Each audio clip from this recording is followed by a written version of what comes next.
सकाळ जलखिया कुछ हल्का फुल्का खावाई इच्छा थिले पूरापूरी ये रेसिपीटा पूरा आपण मानक पई।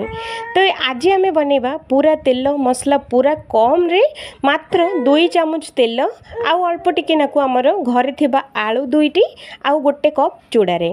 तो यहाँ तेल मसला बहुत ही कम मात्र 2 चामच तेल रे आमर एते बढ़िया और स्वादिष्ट नास्ता पूरा बनिकी रेडी हो।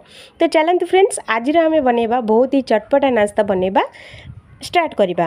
तो सबुठ प्रथम गोटे बाउल नबा ता धीरे देदबा 2टी ग्रेट करा हिथबा कंचा आलू गोटे आमर ग्रेट करा हिथबा आम एठी देदबा गाजर गोटे मीडियम साइज रो चॉप करिके पियाज एठी आम देदबा बास्ना आउ टेस्ट बहुत बढ़िया आसिया पई एठी दबा अल्प टिके नाकु धनिया पत्र काटिकी एठी आम ऐड करिबा। ए सबुतक बढ़िया से आम गोलई नबा ए सबुतक जेमिति मिसिला भली। तो देखंतु एमिति करके गोलई नेले सब परिया गुड़ाक सब आमर मिसी जीवो। तो मु एटा को बढ़िया से गोलई सारची। तो आ धीरे किछि मसला ऐड करिबा। तो मु मसला रे ऐड करूची गोटे चुटकी आमर हळदी गुंड आधा चामच एठी आमर गोटा जीरा एठी 2 चुटकी आमर लंका गुंड राग को देखिकी आपण माने लंका गुंड पकई पारिबे। तो मु एठी पकोची आम घरर गरम मसला आधा चामच मु पकोची। तो एठी आमे देई दबा स्वाद अनुसार लूण आमे एठी देई दबा अदा आउ रसुण रो पेस्ट आधा चामच एठी आमे देई दबा। दे सारला परे ए मसला आउ परिया तक बढ़िया से आमे गोळेई नबा। बढ़िया से 2 ରୁ 3 मिनट पर्यंत गोलेबा जेहेतु कि लूण पड़ी ना आमर गाजर आउ आलू रे ऑटोमेटिक पानी छाड़ीदेव पियाज भी पानी छाड़ीदेव। तो से गोले नेबे बढ़िया से। तापरे एठी आमे ऐड करिबा कंचा चूड़ा गुंड। तो देखि परथुबे भजा चूड़ा गुंड नुहे एटा कंचा चूड़ा गुंड। तो कंचा चूड़ा को आकु पाउडर करके एठी ऐड करिवे। तो मु एठी बढ़िया से ऐड करि सरची।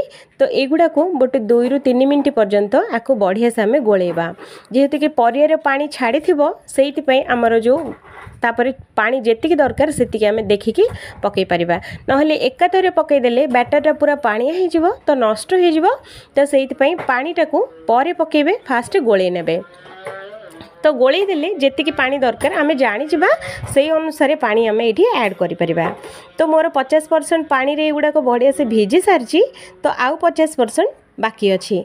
तो से मोर गोटे कप चूड़ा पाई गोटे कप पानी पूरा परफेक्ट हो सारी। तो देखो फ्रेंड्स याकू एमती करके ही चकुटे याठू बेसी मोटा करेनि याठू बेसी पतला भी करेनि। तो एक बढ़िया से मुझे गोले सारी। तो चलतु आपको घोड़े दबा 5 ରୁ 6 मिनट पर्यंत आपको रेस्ट पर छाड़ीदबा। 5 ରୁ 6 मिनट हो गलानी आमर जो चूड़ा गुड़ाक बढ़िया से फुली गलानी बैटरटा पूरा सेट हो गलानी।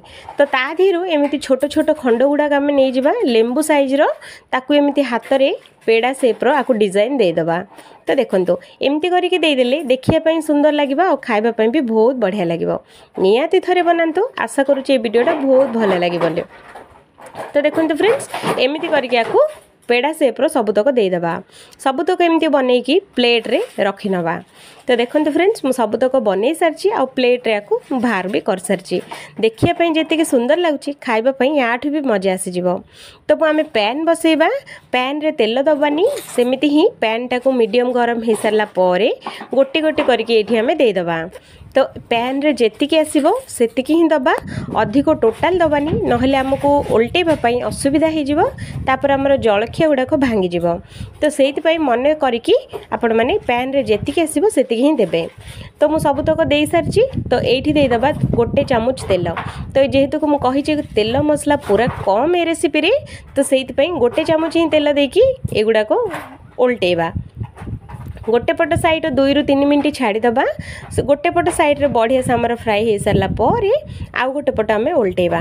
तो देखो फ्रेंड्स एमती करके आपको ओल्टे नेबे एगुड़ाक बहुत नाजुक अच्छी। तो देखिकी ही ओल्टेबे नहले भांगी जीव ए कथाटा जरूर मन रखिए।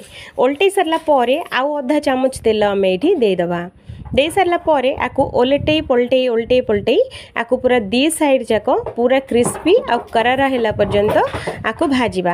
यहीटा को आपण मैंने पिला मानू स्कूल की बनईकी दे पारे आ छोट मोट भोकरे भी बनई पारे। हठात जदि घर को किए आसीगला तो आराम से आपको बनईकी आपण मैंने सर्व करेंगे आ खाई भी बहुत ही बढ़िया लगे। तो देखो फ्रेंड्स गोटे साइड बढ़िया से आमर फ्राए हो गलानी 2 पट जाक आपको आम बाहर करनबा बाकी तक सेमिति ही बनैबा। तो देखो फ्रेंड्स आज आमर गोटे कप चूड़ा आउ आमर दुईटी घरे थिबा कंचा आलू जलखिया पूरा पूरी बनिकी रेडी हो गलानी जदि भल लगे तो निहाती थरे बनातु आशा करुँचे ये वीडियोटा बहुत भल लगे बोली जदि कोठी ना कोठी जदि टिके हेले भी भल लगे तो लाइक करबा और चैनल को सब्सक्राइब करबा जमा भी भूलिबेनी आमर एमिति मजादार रेसिपी आउ टेस्टी टेस्टी रेसिपी आपण मानक पई डेली पळै आसीबो तो चैनल टी को निहाती सब्सक्राइब करिनेबे जदि कोठी ना कोठी जदि वीडियोटा भल लगे तो लाइक करबा और चैनल को सब्सक्राइब करबा जमा भी भूलिबेनी तो आम आउ थे देखा आउ गोटे फ्रेश आउ गोटे नुआ वीडियो रे से पर्यंत ये जलखियाटा निहाती थरे बनातु बहुत ही बढ़िया लगे आ बन सारा खाई सारा टेस्टा केमिति अच्छी आमको जनइबाटा जमा भी भूलिबेनी तो मु रोहुची फ्रेंड्स जय जगन्नाथ।